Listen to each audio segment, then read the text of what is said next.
we start with the music of the elves, and that goes straight into the music of the ring,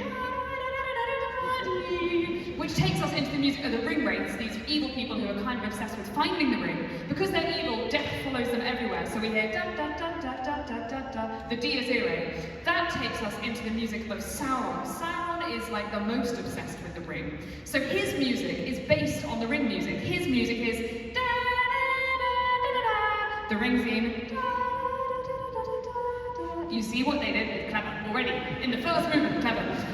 Then we go a little sort of break with the music of the Shire. This is all about the hobbits. It's all beautiful and folky and gentle. We hear a little hint of the Fellowship theme, da-dum-ba-da-da, sort of telling us what might be about to happen. Then straight back into Hobbitland with concerning hobbits. Then we go into the Night in the Dark, back to Sauron, still obsessed with the ring.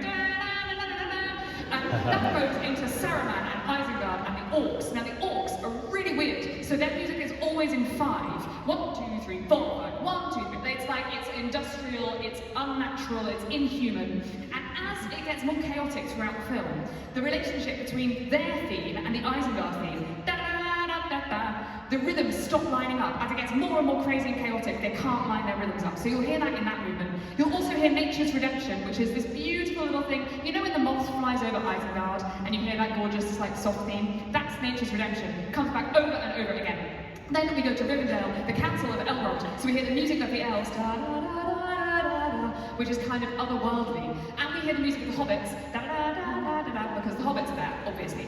Then, this is when things start to get really exciting. So, the ring goes south. This is when they set off from Rivendell. They set off on the quest for the first time. So, the hobbits are there, so we hear the music of the hobbits in the Shire. Da, da, da, da, da, da. But they're off on their journey, they're going away from the Shire. What? And so, we take away the bass line completely, we take away the harmony completely. We're all kind of like this with that theme, and it's like, what's going to happen? What's going to happen? It builds up and up and up and up. And then we get the most majestic version of the Fellowship theme. Da-dum-ba-da. It's that bit where they walk past the rock with the pony. You know the bit I mean? It's a great bit of the film. Great bit of music. And this is when they first set off on their quest. So Fellowship theme gets quieter and quieter and quieter. And then, 3 hunters. So we briefly hear the Rohan theme. Because we see it on screen, that's literally the only reason. And then, okay, so this is the scene where Aragorn, Legolas and Gimli are chasing the orc pack through over that plain thing, because they've got Merry and Pippin, you know the bit I mean, right? We've got the orcs, so what time signature are we in? Thank you very much. Now, we also have the Fellowship theme, because obviously the Fellowship, or some of the Fellowship are there, but where are they taking the hobbits? To Isengard! So we have the Isengard theme as well, so clever! And then go straight back into Nature's Redemption theme again, because we're at Fangorn Forest at that point. And then, okay, so then we have the Grace of Endoriel. This is when the sword is reforged in the 3rd film. Arwen is begging her dad, she's like, please dad, please reforge the sword, otherwise everyone's gonna die. So we hear Arwen's song, which goes into the music of the elves, da da da da da da, builds up and up and up, and then the sword is forged, and we arrive in Gondor via the Fellowship, da da da da, but we arrive in Gondor, da da da da da, except when we arrive in Gondor, things are really pretty grim, because that weird guy's in charge, and he eats tomatoes in a weird way. So, the theme, that's my favourite joke, I love it.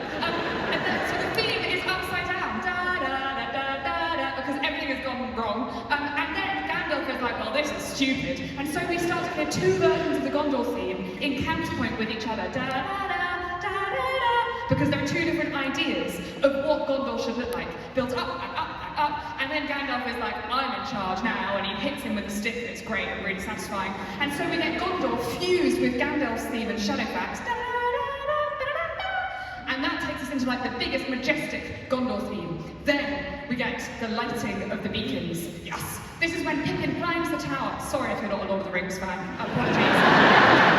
Pippin climbs the tower, and he's going like this with his little hobbit legs, and I tried to write that into my little hobbit legs, so you'll see my feet doing lots of crazy things. And it builds up, and he manages to light it, and all the beacons are lit. And so then we hear Gondor's theme again, because hope is kindled, finally. Things were going quite badly before that. And then there's that amazing line at the end of the beacons. Aragorn goes, the beacons are lit! Gondor calls for aid! And Theoden's like, and Rohan will answer. And that is like one of the best bits of the entire thing. And that then takes us into the moment where where Rohan answers, the Battle of the Pelennor Fields. So the battle is going really, really, really badly, and then suddenly on the battlefield, they hear which is the horns of the Rohirrim. They're arriving to save the day. But then, weird, we get nature's redemption theme. Why? There are no moths, there are no eagles, what's going on? Well, now nature's redemption theme represents good triumphing over evil, so it's telling us that the Rohan are the good triumphing over evil. Woohoo! It's a really satisfying moment, it's really fun to play, it makes me cry every time. Builds up and up and up, and they go, death, death, death! That's not the end. Classic Lord of the Rings, right? So many endings. That is not the end. Just to warn you, it's a place where everyone tries to clap. Don't clap there. Because we then skip right to the very end, or nearly the end, of the third film, when Arwen and Aragorn see each other again. You know that bit where she's behind that sail and she's like, hello? So you hear Arwen's song, and then that goes into all this lovely sort of lovey-dovey music that we haven't heard before. And then we get that amazing moment when he goes, my friends, you bow to no one, and everyone bows to the hobbits, and we hear da-da-da-da-da-da-da, the Shire theme in its most glorious version, and that takes us into the Fellowship theme. Da